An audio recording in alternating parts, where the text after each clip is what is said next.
역사 기록, 특히 원문을 직접 읽는다는 건 과거를 가장 생생하게 만나는 방법이죠. 근데 동시에 딱 보면 좀 막막하기도 합니다. 오늘은 고려시대의 통치 방식이 담긴 두 가지 핵심 사료를 한번 뜯어볼 건데요. 이 고문서의 문장 구조를 분석하는 게 당시 권력이 어떻게 움직였는지를 얼마나 명확하게 보여주는지 같이 한번 확인해 보시죠. 자, 그래서 오늘의 핵심 질문입니다. 이렇게 빽빽하게 한자로만 쓰인 옛날 문서를 도대체 어떻게 읽어야 할까요? 이건 그냥 한자를 몇 개 더 아는 것과는 차원이 다른 문제예요. 문장이 어떤 식으로 짜여 있는가, 바로 그 구조 속에 숨어 있는 진짜 의미를 찾아내는 기술. 오늘 그걸 한번 같이 배워보겠습니다. 지금 화면에 보이는 이 한자 덩어리 한번 보세요. 와, 처음 보면 진짜 숨이 턱 막히죠. 어디서 끊어 읽어야 할지도 모르겠고, 주어는 뭐고 동사는 또 뭔지 굉장히 막막하게 느껴집니다. 근데 걱정 안 하셔도 됩니다. 이 복잡한 문장을 바로 해부하기 전에 훨씬 더 간단한 문서를 가지고 해동 연습부터 한번 해볼게요. 네, 그럼 첫 번째 사례 연구로 들어가 보겠습니다. 구조가 훨씬 단순한 텍스트를 먼저 보면서 이 해독 기술을 한번 익혀보죠. 이건 고려 중앙정부가 지방관한테 내린 6개 조항짜리 실천 강령 같은 겁니다. 자, 첫 번째 조항부터 한번 뜯어보죠. 일찰민질고. 구조가 아주 명확하게 보입니다. 맨 앞에 1, 1은 숫자 하나, 즉 첫째라는 뜻이고요. 그 다음 찰은 살피다 라는 동사입니다. 그리고 마지막 민질고는 백성의 어려운 사정, 즉 목적어죠. 숫자, 동사, 목적어. 굉장히 간단하죠? 이 반복되는 패턴만 딱 기억하시면 이 문서는 거의 다 푼 거나 마찬가지입니다. 두 번째 조항도 한번 볼까요? 놀랍지도 않게 정확히 똑같은 구조를 따르고 있습니다. 이, 둘째, 찰, 살피다. 목적어는 목수장리능부인데 이건 그냥 지방관이 유능한가 아닌가 하는 뜻이에요. 그러니까 지방관의 능력을 살피라는 거죠. 보시다시피 첫 번째 조항에서 봤던 그 설계도를 그대로 쓰고 있는 겁니다. 바로 이 일관된 구조가 굉장히 흥미로운 지점인데요. 세 번째 조항, 삼찰도적성 쇠도 마찬가지입니다. 셋째, 도적이 얼마나 들끓고 잠잠한지를 살핀다. 이 단순함이 뭘 의미할까요? 이건 중앙정부가 해석의 여지를 아예 남기지 않겠다는 의도입니다. 이거 살펴. 아주 명확하고 직접적인 명령이 계속 이어지는 거죠. 네 번째 조항으로 넘어가 보죠. 사찰민호도 산. 이제 패턴이 눈에 좀 익으시죠? 넷째, 백성 가구가 도망가고 흩어지는 것을 살핀다.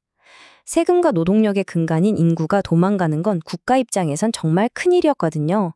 이걸 보면 인구 유지가 얼마나 중요한 문제였는지 알 수 있습니다.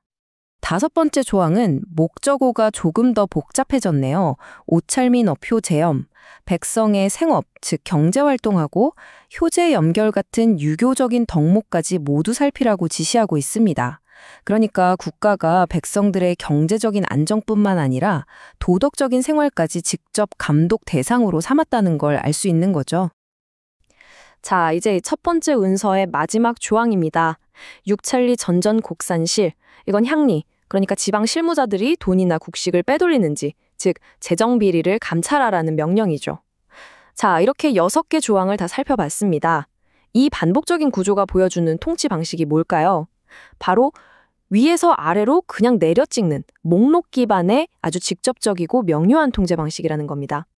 좋습니다. 이제 우리는 명령 목록이라는 단순한 구조는 쉽게 파악할 수 있게 됐습니다. 그럼 이 기술을 가지고 맨 처음에 우리를 당황하게 만들었던 그 복잡한 문장으로 다시 돌아가 보죠. 이번에는 관료주의의 절차를 한번 해독해 볼 차례입니다. 자, 이 긴 문장의 첫 부분부터 한번 해체해 보겠습니다. 범주연수한충 상불실전지. 이 부분은 이 법이 어떤 조건에서 발동되는지를 설명하는 일종의 조건절입니다. 무릇 모든 고을에서 홍수나 가뭄, 벌레, 서리 같은 자연재해 때문에 농작물이 열매를 맺지 못한 농지는 이렇게 하나의 긴 조건이 만들어지는 거죠. 이 조건이 충족되면 보시는 것처럼 6단계의 복잡한 행정 절차가 시작됩니다. 시작은 마을에서 수령에게 보고하는 거예요. 그럼 수령이 직접 현장을 확인하고 이걸 중앙부처인 호부와 삼사로 올립니다. 그럼 문서는 다시 지방 최고 책임자인 감사에게 내려가고 감사는 특별관리를 파견해서 최종 조사를 시키죠. 이 모든 절차를 다 거쳐야만 실제 피해량에 맞춰서 최종적으로 세금을 조정해 주는 겁니다. 굉장히 체계적이죠? 자, 지금까지 우리는 서로 다른 두 개의 문서를 해독해 봤습니다. 하나는 단순한 목록이었고 다른 하나는 복잡한 절차였죠. 이제 이 두 문서의 문장 구조를 분석해서 우리가 뭘 알게 됐는지 한번 정리해 볼 시간입니다. 이 슬라이드 하나가 모든 걸 요약해 줍니다. 왼쪽의 6개 조항은 그냥 직접적인 명령을 쭉 나열한 거였죠. 중앙정부가 지방을 하나하나 감시하고 통제하는 전형적인 상명하달식 모델입니다. 반면에 오른쪽의 재해법은 조건에 따라서 순서대로 진행되는 복잡한 절차를 담고 있었죠. 이건 단순한 명령이 아니에요. 보고하고 검토하고 다시 내려보내고 재조사하는 이 정교한 행정 시스템 자체가 문장 안에 그대로 녹아있는 겁니다. 그러니까 핵심은 바로 이겁니다. 문장 구조는 그냥 지루한 문법 규칙이 아니라는 거죠. 그건 한 사회가 권력을 어떻게 나누고 업무를 어떤 절차에 따라 처리하는지를 보여주는 일종의 청사진과 같습니다. 우리는 오늘 한자 텍스트의 구조를 분석함으로써 고려라는 국가가 실제로 어떻게 작동했는지에 대한 직접적인 통찰을 얻을 수 있었던 겁니다. 오늘 우리는 복잡한 한문 사료를 해독하는 하나의 방법을 배웠습니다. 이건 단순히 옛 문서를 읽는 기술 그 이상이라고 생각해요. 결국 역사 사료를 직접 읽어낸다는 건 과거와 직접 대화할 수 있는 열쇠를 얻는 것과 같거든요. 여러분에게 그 열쇠는 과연 무엇을 의미할까요?